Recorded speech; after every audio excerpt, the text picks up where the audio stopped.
आता सर्व प्रकारच्या आजारांपासून सुटकेसाठी विट्यात आली आहे होमिओपॅथी उपचार पद्धती, जिच्यामुळे शरीराची नैसर्गिक प्रतिकारशक्ती वाढते आणि रोग मुळापासून नष्ट करते। शरीराला कोणताही त्रास न होता आजारावर मात करण्यासाठी होमिओपॅथी उपचार पद्धती आजच सुरू करा। लठ्ठपणा, पोटाचे विकार, सांधेदुखी, स्त्रियांचे आजार, त्वचारोग, पुरुषांचे आजार, थायरॉइड, मूळव्याध, मानसिक आजार, केस गळणे, श्वसनाचे त्रास व लहान मुलांचे आजार यावर मात करण्यासाठी आता सांगली, पुणे, मुंबईला जाण्याची गरज नाही। आजच भेट द्या डॉक्टर शुभम मोरे यांचे वेदा होमिओपॅथी क्लिनिकला।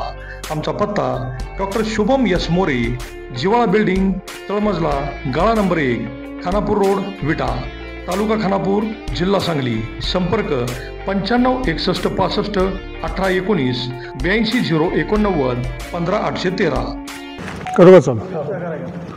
सर्वप्रथम तुम्हा सर्व पत्रकारांचे, न्यूज चॅनलच्या, प्रिंट मीडियाच्या सर्व पत्रकारांचे मी मनापासून या ठिकाणी स्वागत करतो। आज आमच्या विनंतीला मान देऊन तुम्ही एवढ्या निवडणुकीच्या पिरियडमधून ही पत्रकार परिषदेला आलात, त्याबद्दल तुम्हाला मनापासून धन्यवाद तुमचं मानतो, तुमचे आभार मानतो। मी तुम्हाला पहिल्यांदा जे काय घडलं ते थोडक्यात वर्णन सांगतो तुम्हाला, काय काय घडलं ते। काल मी माझ्या कार्यकर्त्यांचा बैठक घेतली होती आणि त्यांना काय घडलं किमान सगळ्यांना माहीत पाहिजे काय घडलं, का तर प्रत्येक जण काय त्या प्रत्येक चर्चेत नव्हता, त्यामुळे काय घडले सगळ्यांना माहीत होण्यासाठी काल बैठक घेतली। आज तुम्हाला सगळ्यांना एकत्र बोलवून जे काय घडले ते तुमच्यासमोर सांगावं म्हणून आजची पत्रकार परिषद आहे। तुम्हाला सगळ्यांना माहीत आहे की भारतीय जनता पार्टीत वैभवदादा आणि त्यांच्या पार्टीचा प्रवेश झाल्यानंतर आम्ही कुठेही काही प्रतिक्रिया तुम्ही कित्येक जण विचारले, परंतु कुठलीही प्रतिक्रिया न देता पार्टीने स्वीकारलेलं आहे। आपण कुठेही काही चुकीचं न बोलता, वाईट काय न बोलता जे केलं सगळं आम्ही केलं। त्या पद्धतीनं परत त्यांचे मला फोन आले की आपण बसूया, त्या पद्धतीनं 2-3 वेळा बसलो। त्याच्यानंतर दुसऱ्या तिसऱ्या बैठकीला सगळ्यांना माहीत आहे नगरपालिका इलेक्शनच मेन, त्यासाठी मी एक प्रस्ताव त्यांना सुरुवातीला दिलेला होता, ते तुम्हाला पहिल्यांदा सांगतो, त्यातलं महत्त्वाचं सांगतो, म्हणजे तुम्हाला सुरुवात कळावी म्हणून सांगतो। त्यांना प्रस्ताव असा दिलेला होता, त्यातले महत्त्वाचे मुद्दे सांगतो। म्हणजे ओबीसी त्यावेळी आरक्षण वगैरे काही पडलेलं नव्हतं, त्या चर्चेच्या वेळी काय आरक्षण वगैरे कुठलं नव्हती। ही चर्चा जवळजवळ 3-3.5 महिन्यापूर्वीची, त्यावेळी कुठलंही आरक्षण पडलेलं नव्हतं। त्यावेळी असं सांगितलेलं होतं की ओबीसी स्त्री अथवा पुरुष आरक्षण पडलं तर मी किंवा माझी पत्नी देवता बाबर हिला उमेदवारी द्यायची। 6 ते 7 उमेदवार त्यावेळी आम्ही सांगू त्या पद्धती, आम्ही सांगेल त्या 6 ते 7 उमेदवार आमचे, त्यापैकी 3 आमच्या समाजामध्ये देवांग कोष्टी समाजाचे व इतर 3 ते 4 हा दुसरा मुद्दा होता। त्यावेळी आरक्षण नसल्यामुळं नगराध्यक्षावरील म्हणजे आरक्षण ओबीसी नाही निघालं तर उपनगराध्यक्ष आम्हाला द्यायचं 5 वर्ष ही त्यांना सांगितलेलं होतं। एक स्वीकृत नगरसेवक कॉप्ट आमचा 5 वर्षासाठी असं एक बोलणं केलं होतं। आणि त्यावेळी सांगितलेलं होतं उमेदवार आम्ही सांगू ते, आम्ही आमचे उमेदवार आम्ही सांगणार आणि ज्या प्रभागात सांगाल तिथंच आमचे उमेदवार, त्यातले 50% लेडीज जेंट्स, ह्याच्यातले महत्त्वाचं हे त्यावेळी सगळं चर्चा केलेली होती। त्या पद्धतीनं 1-2 बैठकीनंतर 6 नगरसेवक पदाचे उमेदवार आणि नगराध्यक्ष जर निघालं ओबीसी तर ते आम्हाला द्यायचं असं ठरलेलं होतं। त्या पद्धतीनं त्यांना नावं पण सांगितलेली होती, उमेदवाराची त्यावेळी हे सगळी नावं पण सांगितलेली होती ह्या पद्धतीनं. फक्त आरक्षण निघालं नव्हतं त्यामुळे कोण कुठं हे सांगता येत नव्हतं. त्यामुळं उमेदवार 6, नगराध्यक्ष OBC निघालं तर आमचा, एक स्वीकृत नगरसेवक आमचा, ह्या पद्धतीनं सगळं ठरलं. त्या पद्धतीनं मी दादांना लेखी त्यांना मी 3-3.5 महिन्यापूर्वी नगराध्यक्ष आरक्षण निघाल्याच्या अगोदर तिथं मी त्यांना सांगितलेलं दिलेलं होतं, ज्या पद्धतीने ठरलेलं आहे, आमचं ठरलेलं आहे. चंद्रकांत दादांना म्हणजे चंद्रकांत दादांना सांगितलेलं होतं. त्याच्यानंतर नगराध्यक्षपदाचं आरक्षण निघालं, त्याच्यानंतर आरक्षण निघालं. आरक्षण OBCसाठी, महिला OBCसाठी निघालं. त्यावेळी लगेच मला त्यांचे दादांचे, वैभवदादांचे, परत सदाभाऊंचे फोन आले की अभिनंदन, हे झालं ते झालं सगळं झालं. त्याच्यानंतर प्रभागातील आरक्षण निघाले. अगोदर नगराध्यक्षाचं निघालेलं होतं, त्याच्यानंतर प्रभागातील निघाली.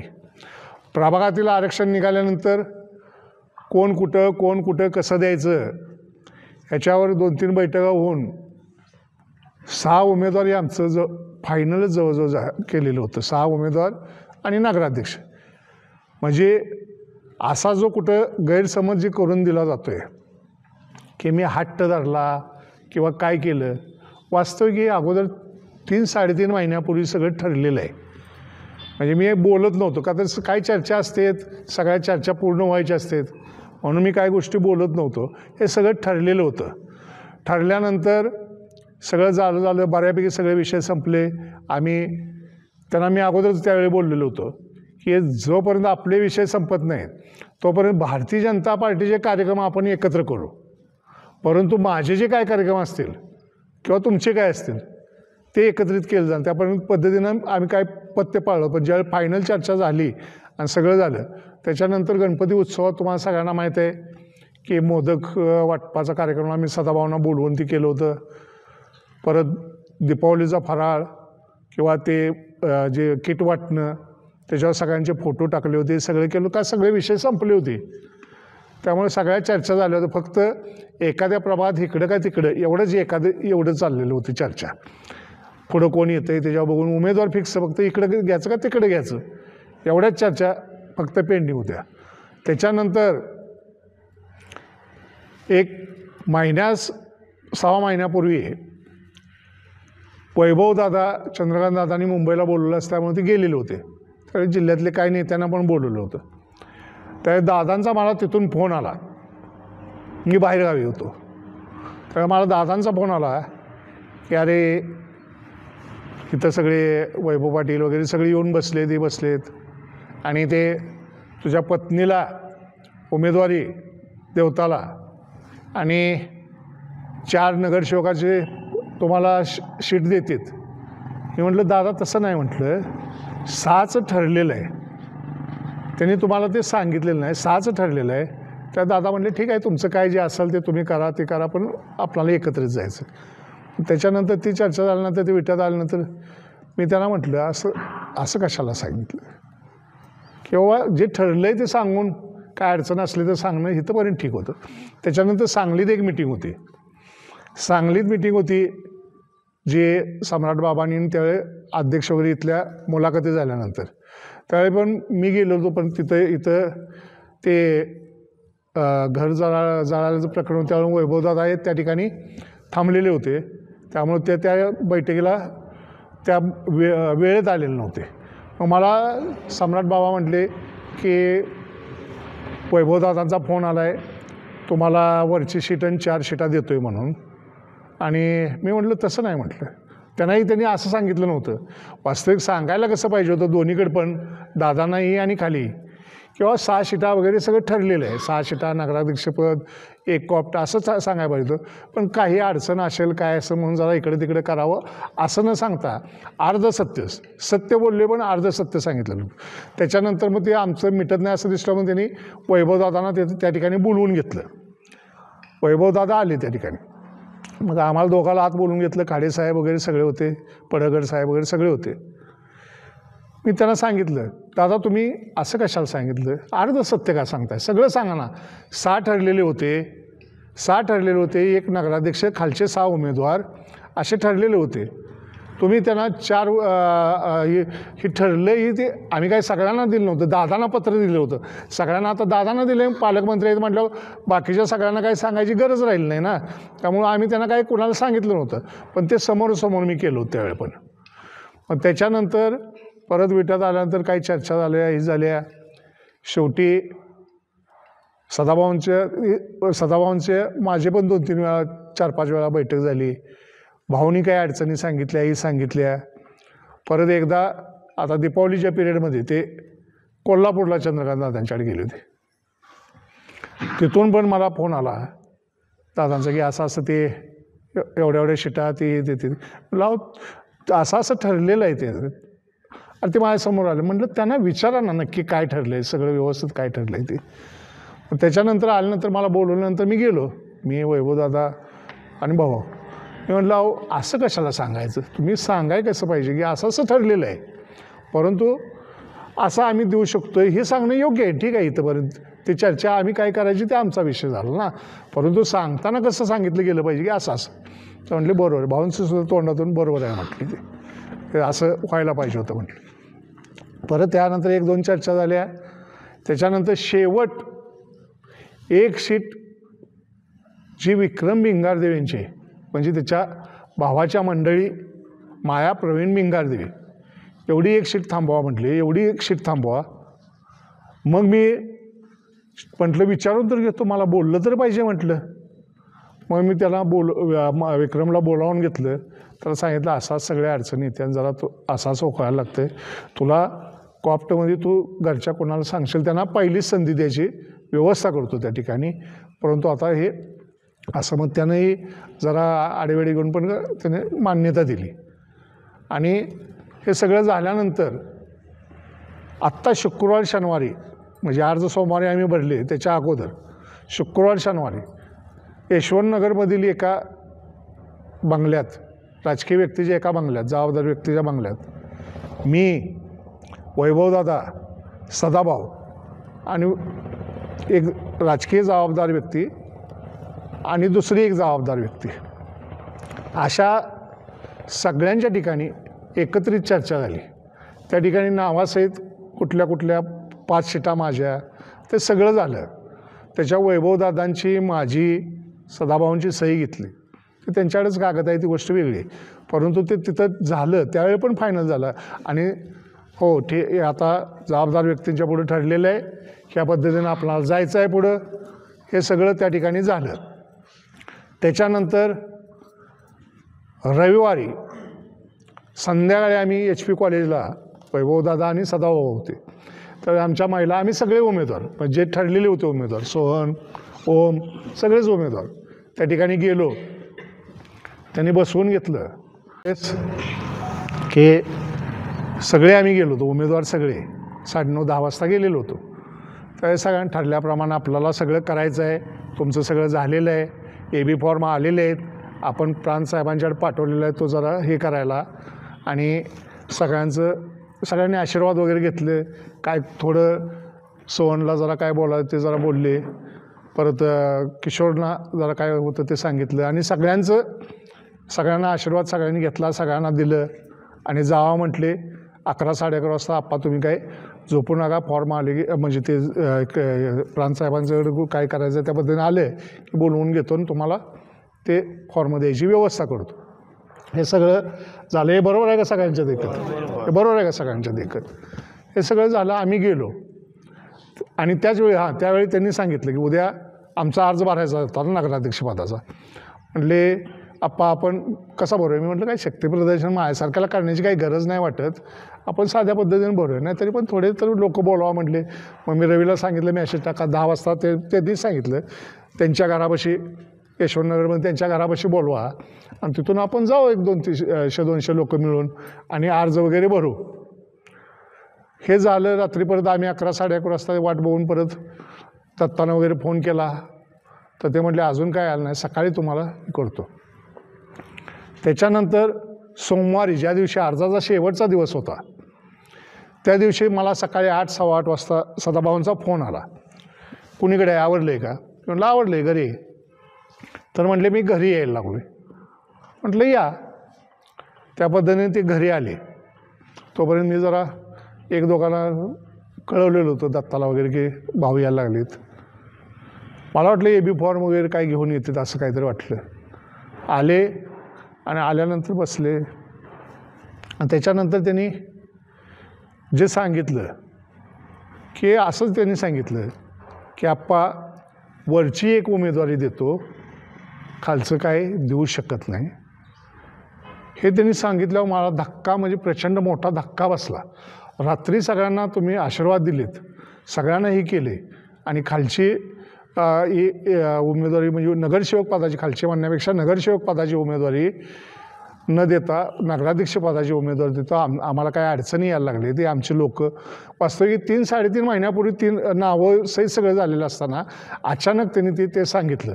तोपर्यंत दत्ता कुमार ओम त्या ठिकाणी आलेले होते आणि त्यांनी तसं सांगितल्यानंतर मला फार मोठा धक्का बसला.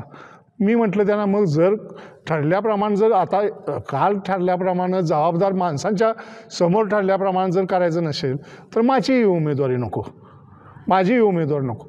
आमची माणसं चालत नसेल 3-3.5 महिन्यापूर्वी चर्चा करून, मग मीच का चालतोय, मग मी पण नको ना, मी पण नको. पण हे तुम्ही जरा शेवटच्या क्षणात आमचे सगळे हातातले मार्ग सगळे काढून जे झालं ते तसं व्हायला नाही पाहिजे. तरी पण त्यावेळी त्यांनी सांगितलं शेवट की मला 1-1.5 तास द्या. बरोबर आहे का ओम? 1-1.5 तास द्या. त्याच्यानंतर आम्ही 11:30-12 वाजेपर्यंत वाट बघितली. शेवटी फोन केला त्याने, ते फोन केला तर त्यावेळी पण त्यांचं की एक ती वरची घ्याय नाही. मग शेवटी म्हटलं अपक्ष तरी म्हणून ठेवा, आता पक्षाचं AB फॉर्म लागणं कठीण दिसतंय. मग सगळ्यांना अपक्ष भरायला लावले. मी स्वतः पण फोन केला होता शेवट 1:15च्या दरम्यान की भाऊ काय करा तुम्ही तासाभरात सांगतो म्हटला होता. नाही म्हटले एक ही करा आणि ही या पद्धतीनं संपवा विषय. मग मी ज्या पद्धतीनं आजपर्यंत वागत आलेलो आहे त्या पद्धतीनं की मी जी नीतिमत्ता तत्त्व पाळतो त्यालाही धरून नव्हतं. मी 5 जणांच्या गळ्यावर पाय देऊन, ज्यांची उमेदवारी ठरलेली होती त्या 5 जणांच्या गळ्यावर पाय देऊन मी नगराध्यक्षपद माझ्या पत्नीसाठी स्वीकारणं हे मला कदापिही मान्य नव्हतं. मला नगराध्यक्ष नाही झालं तर चालेल, परंतु माझ्या हातनं एवढं मोठं पाप घडणं हे मला शक्य नव्हतं. त्यामुळं का तर मी नगराध्यक्ष माझी पत्नी झाली असती, पण मला एक दिवस नगराध्यक्ष खुर्चीत बसल्यानंतरसुद्धा मला 5 वर्ष झोप लागली नसतं, मला गोळ्या खायला लागल्या असत्या. का तर मी तत्त्व पाळणारा माणूस आहे. मी 5 जणांच्या गळ्यावर पाय देऊन माझ्या पत्नीला नगराध्यक्ष केले ही मला एवढी सल राहिली असती. आणि त्यासाठी मी कार्यकर्त्यांसाठी आजपर्यंत मी कायमच त्या जनतेसाठी आलेलो आहे. त्यावेळी मी विनम्रपणाने तो त्याग करायचं ठरवलं. आपण आपल्या पद्धतीनं अपक्ष भरूया, काय होईल ते बघूया, काय करता येते काय. का तर सगळे मार्ग आमचे लांबवत चर्चा लांबवत सगळ्या वेळ आमची निघून गेली की आम्हाला कोणाशी चर्चा वगैरे काही करा. मी एकदा तर त्यांना 8-10 दिवसापूर्वी असं पण म्हटलं होतं, भाऊ नसेल होत तर नाही म्हणून सांगा, मी तुम्हाला हात जोडून हे करतो, नमस्कार, एकमेकाला चांगलं राहू, कशाला काय, मला मार्ग करता येतील, तुमचे तुम्हाला मार्ग करता येतील. नाही आपण एकत्रितच जायचं आणि जटाडल्याप्रमाणे सगळं करायचं आहे असंच नेहमी. आणि अचानक हे सगळं झालं. ही घडलेली सगळी तुम्हाला इथंपर्यंत सगळं घडलेलं आहे. आणि अनिल आप्पा तुम्हाला आज सांगतो, एकही शब्द कधी खोटा नाही बोलत.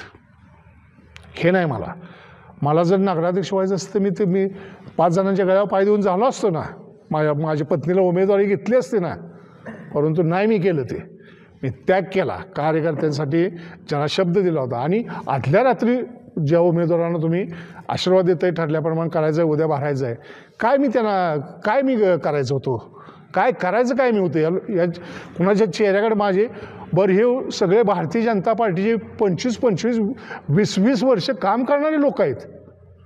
असं कोणी नाही काल आले आणि मी त्याला उमेदवारी मागतोय असं कोणी नाही त्याच्यातलं.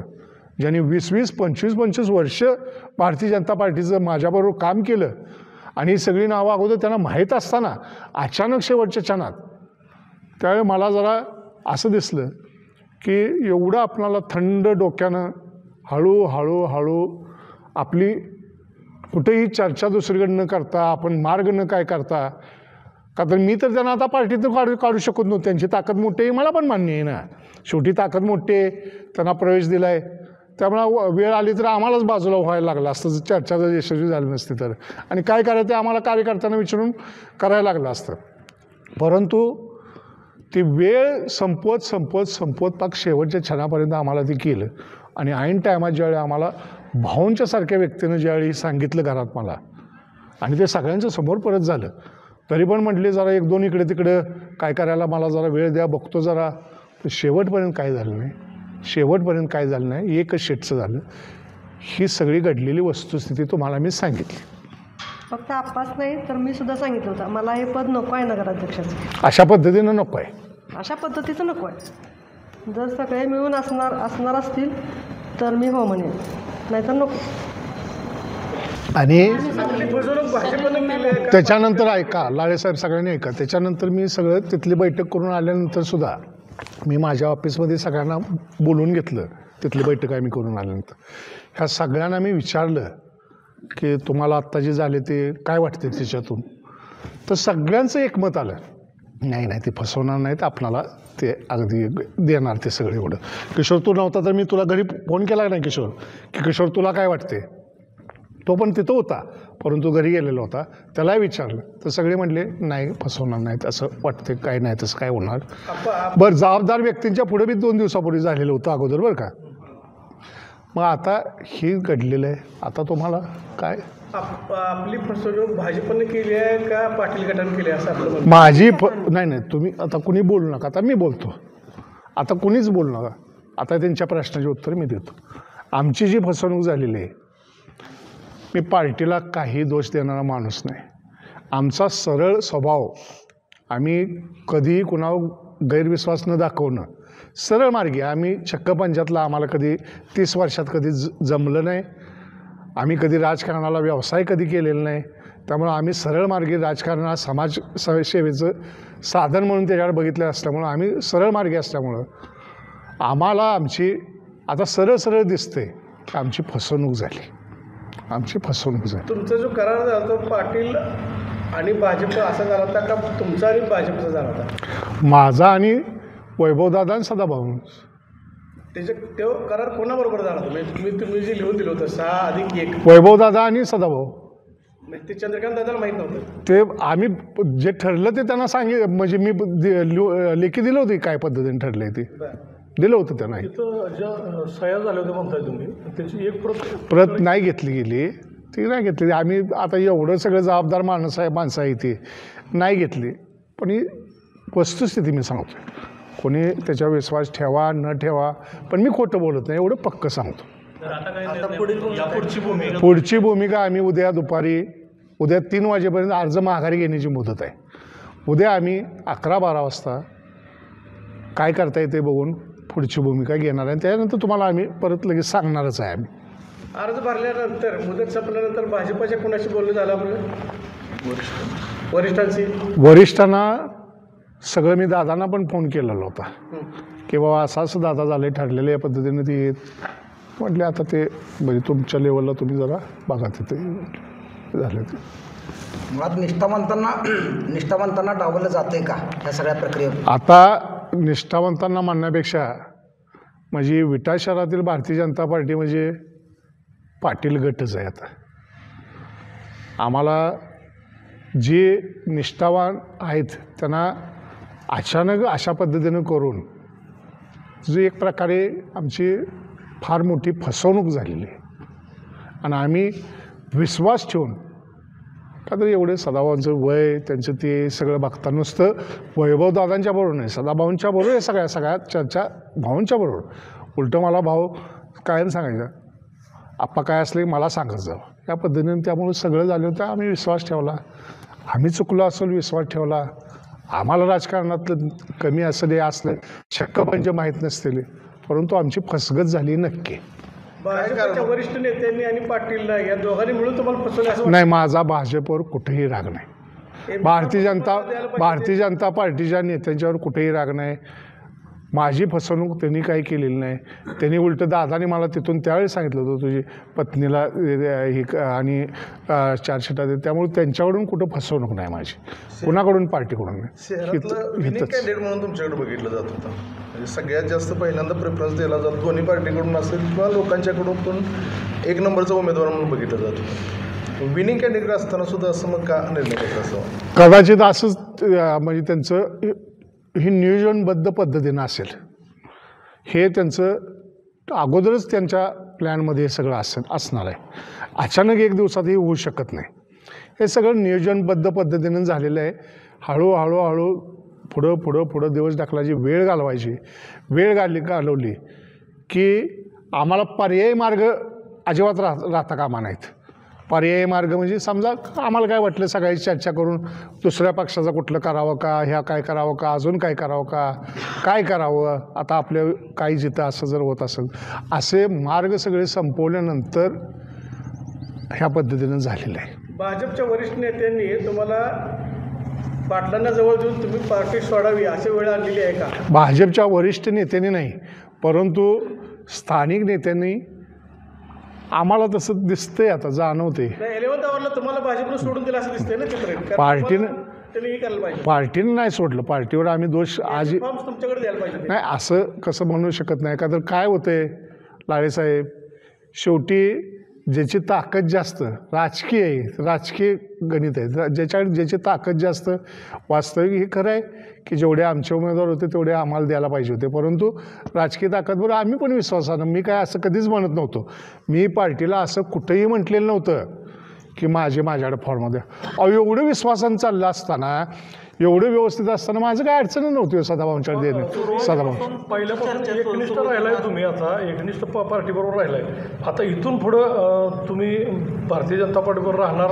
ह्याचा निर्णय आम्ही उद्या 11:30-12 नंतर करणार. अप्पा, एक विषय असा आहे की तुम्ही 3.5 महिन्यापासून चर्चा सुरू आहे म्हणताय, पण 3.5 महिन्यापासून तुम्ही 6 नगरसेवकांच्या विषयावरती ठाम आहे.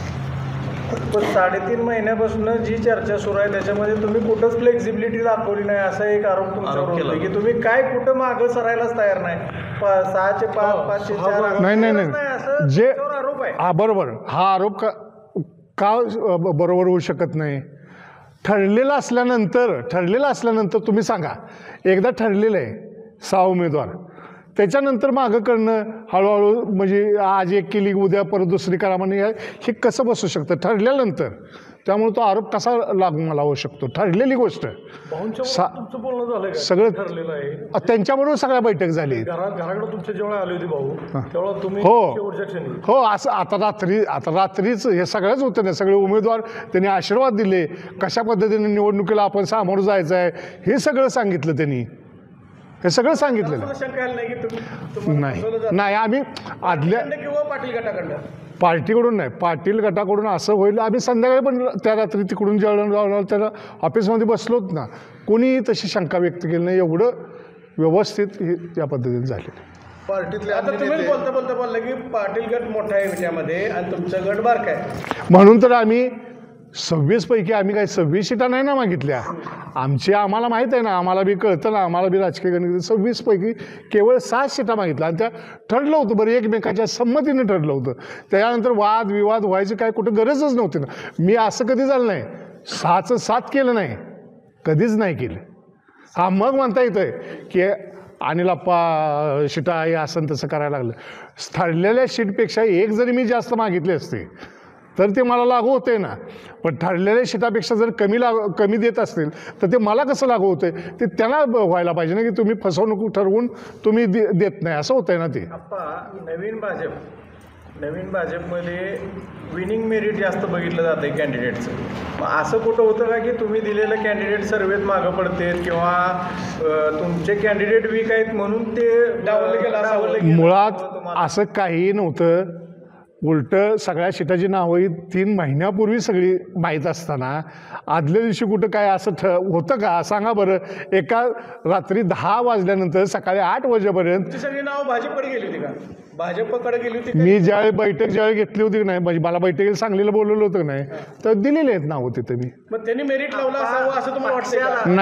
नाही राज्यात देवेंद्र फडणवीस साहेबांच्यापासून रवींद्र चव्हाण साहेबांच्यापासून प्रत्येकाचं स्टेटमेंट आजकाल निवडणुकीच्या पार्श्वभूमीवर ज्यावेळी पत्रकार परिषदा होतात, नवीन पक्ष प्रवेश होतात आणि ज्यावेळी त्यांना विचारलं जातं की हा नवीन आलेला तुम्ही निष्ठावंतांना संधी देत नाही, नवीन लोकांना कसं काय लॉन्च करताय, तर त्यावेळी त्यांचं एक ठरलेलं वाक्य आहे की विनिंग मेरिट आम्ही बघतो, विनिंग मेरिट आम्ही बघतो. मग तुमचे कॅन्डिडेट विनिंग मेरिटला कुठं कमी 100% अजिबात नाही, 100% अजिबात नाही. आमचे विनिंग मेरिटला अजिबात कमी नव्हते. अत्यंत चांगले उमेदवार होते. जे भाजपनं विनिंग मेरिट बघितलं असावं का आपल्या? भाजपनं नाही, ह्या गटानं काय बघितलं, त्यांची माणसं बघितली असतील, त्यांची माणसं बघितली असेल. जसं मी नुसती माणसं नाही बघितलं, जी 25-25 वर्षे आहेत पार्टीबरोबर, ज्यांची निवडून येण्याची क्षमता आहे तेवढीच माणसं मी दिली. नाहीतर मी जास्त माणसं दिली असते ना. मुंबईला चर्चा झाली, कोल्हापूरला चर्चा झाली, तेव्हा मुंबईला चर्चा मी गेलेलो नव्हतो. नाही ते गेले, त्यांनी तुम्हाला फोन केले तिथून, तेव्हा तुमच्या असं लक्षात आलं नाही का की बाबा दादांची, चंद्रकांत दादांची डायरेक्ट बोलून असं नाही, मी तर लेखीत जी चर्चा झाली ती दिलेलीच होतं ना. 6चं ज्या वेळेला 4 होते त्यावेळेला तुम्हाला असं शंका सुद्धा आली नाही की 4चं पुन्हा आणि कमी होईल? नाही, 4चं उलटं नाहीच. मी त्याला मी परत त्यांना इथं झालीच ना त्यानंतर माझी चर्चा नाही. तसं मला 6 ठरले ते 6 पाहिजेत. त्याच्यानंतर 1 वर्ष शेवट बरं तुम्ही म्हणताय 4 म्हणत होते तुम्ही घ्या, प्लस एक नगराध्यक्षपद घ्या, हे दादा म्हणत होते, पण दादांना सगळं माहीत नव्हतं ना. असं असं ठरले दादांना. ठीक आहे ना, मंत्री महोदय त्यांनी वाचल्यानंतर किती काळ त्यांच्या लक्षात राहणं हे ते आपण लक्षात येतं ना. ते काही शेवटी महाराष्ट्राचं त्यांना बघायचं आहे, वाचलेलं असतं ते लक्षात राहा. मग मी हे सगळं दिलेलं होतं, हे सगळं दिलेलं त्यावेळी ओम माझ्याबरोबर होता, त्यांचे PA होते, त्यांना पत्र बाहेर लेटर पॅडवर आहे ते सगळं. या घटनेनंतर तुम्ही शिवसेनेशी काही चर्चा झाली का तुमची? अजून तसं आमचं काही नाही. आम्ही आता ही पत्रकार परिषद झाल्यानंतर आम्ही आता जरा थोडी बैठक घेणार आणि अंतिम निर्णयासाठी आता काहीतरी आम्हाला उद्या तर. तुमच्या बैठकीत काय ठरलंय? रात्री पक्ष निरीक्षक पण आले होते असं समजतंय, त्यात कितपत तथ्य? रात्री शेखर इनामदार या ठिकाणी आलेले होते, सांगलीचे माजी महापौर, उपमहापौर. त्यांना जे आम्ही सगळं घडलेलं सांगितलं, त्यांना धक्का बसला आहे. म्हणजे काय, म्हणजे एवढं या पद्धतीने जे तुम्हाला सांगितलं तेच सगळं काल कार्यकर्त्यांची मिटिंग घेतलेली होती. मार्ग निघतात का? एवढं सोपं शेवटच्या क्षणात काय मार्ग नसतात, परंतु त्यातनं काय निघत असेल तर प्रयत्न करणार. काय निघतं म्हणून अजूनही तुम्हाला अपेक्षा आहे का भाजप तुम्हाला न्याय देईल म्हणून? आता भाजप नाही म्हणू शकत आहे. भाजप आता भाजपच्या हातातलं ह्यांच्याकडून आता आम्हाला ती शक्यता अत्यंत धुसर म्हणजे नसल्यातच जमा दिसते. नसल्यात जमा आहे का तर आमच्या फॉर्मला AB फॉर्मला लागलेलेच नाहीत. AB फॉर्मच आमच्या फॉर्मला लागले नाहीत. त्यामुळे ती शक्यता कशी आम्ही धरायची? आता ते नाहीच, AB फॉर्मच नाहीत आमच्या ह्याला. भाजप पक्ष म्हणून काही कठोर निर्णय घेऊ शकतील आणि तुम्हाला न्याय देऊ शकतील असं वाटते का? आता याच्यात पार्टी काय करेल असं मला काय आता ह्या शेवटच्या क्षणात काय असं वाटत नाही मला. आता पार्टी तुम्हाला सोडून दिली? पार्टी सोडून दिला असं म्हणता येत नाही, परंतु एवढ्या शेवटच्या घटकेत जर हे अगोदर जर काय घडलं असतं तर मी जाऊन तिथं वर सांगितलं असतं, हे असतं. पण मला शेवटपर्यंत असंच आम्हाला ठेवल्यामुळं शेवटच्या आदल्या दिवशी पण आम्ही गेलेलो असतो, आमच्या मार्गच राहिला नाही. हे जर 4-8 दिवसापूर्वी घडलं असतं, असं झालं असतं, आम्ही गेलो असतो ना वर. त्या मग पार्टीनं आम्हाला दखल घेतली नाही म्हटलं असतं. त्या आम्हाला त्यांना तिथंपर्यंत जाऊन सांगायची वेळच आमच्या राहिली गेली नाही. गेल्या 3 वर्षाचं पार्टीचं ट्रॅक रेकॉर्ड बघता अशा अनेक घटना घडलेल्या आहेत. तुम्हाला पुसटसुद्धा कल्पना आली नाही की तुम्हाला पार्टी नाही? पार्टी नाही, हे ज्या पद्धतीनं आमच्या चर्चा चालू होत्या ना, त्या पद्धतीनं एवढं सकारात्मक सगळं वाटत होतं की असं काय होईल, असं काय भाऊंच्यासारखी व्यक्ती ठरल्यानंतर असं काय हे सगळं करतील असं वाटत नव्हतं ना. दुसरा आरोप होते तुमच्यावर की गेल्या विधानसभेपासून तुम्ही शिवसेनेबरोबर. हां, त्याचंही उत्तर तुम्हाला सांगतो. बरं झालं ते विचारलं. ते मी ही चर्चा चालू असताना, ही चर्चा जागा वाटपाची तुमची ह्याची, त्यावेळेला सुद्धा तुम्ही शिवसेनेच्या संपर्कात होता. आता ते बरं झालं विचारलं. ते मी सांगतो, कधीही युती सोडून मी शिवसेनेचं कधीही काम केलेलं नाही. प्रामाणिकपणे आम्ही सगळ्यांनी पाळला. उलट 19ला अनिल भाऊंच्याबरोबर युती होती, भारतीय जनता पार्टीची शिवसेनेची युती होती म्हणून आम्ही त्यांचं काम केलं. 2024ला महायुतीचे उमेदवार म्हणून काम केलं. आणि मी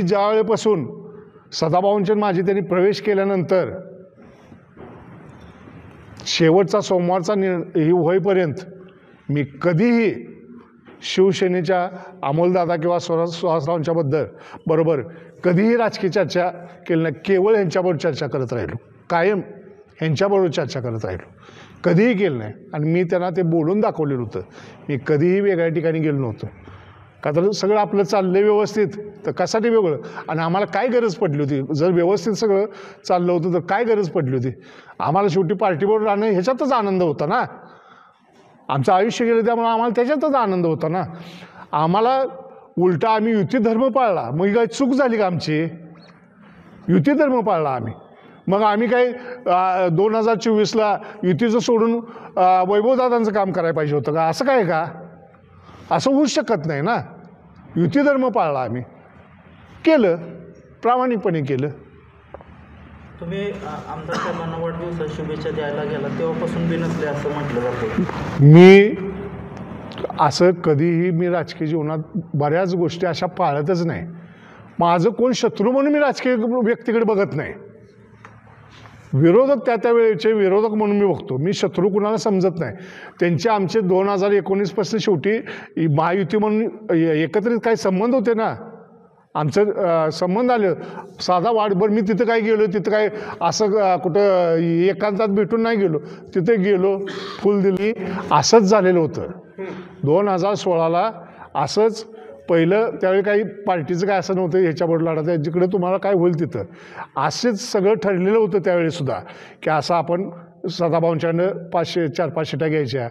शेवटच्या क्षणात सगळं झालेलं असताना त्यावेळी पण अशीच माझी त्यावेळी काही पार्टीने फसवणूक केली नव्हती. फसवणूक केली होती 1-2 व्यक्तींनी केलेली होती. ते तुम्हाला सगळ्यांना माहिती आहे. आता त्याच्यावर लई काढण्यात आणि त्यांनी ती बरोबर केलं. आम्हाला ऐन टायमात सगळं ठरलेलं असताना सगळं तोंडावर पाडलं गेलं त्यावेळी. त्यामुळे मला नाविलाज असतो तेवढ्यापुरतं मला ह्याचं मी आता उद्या आमची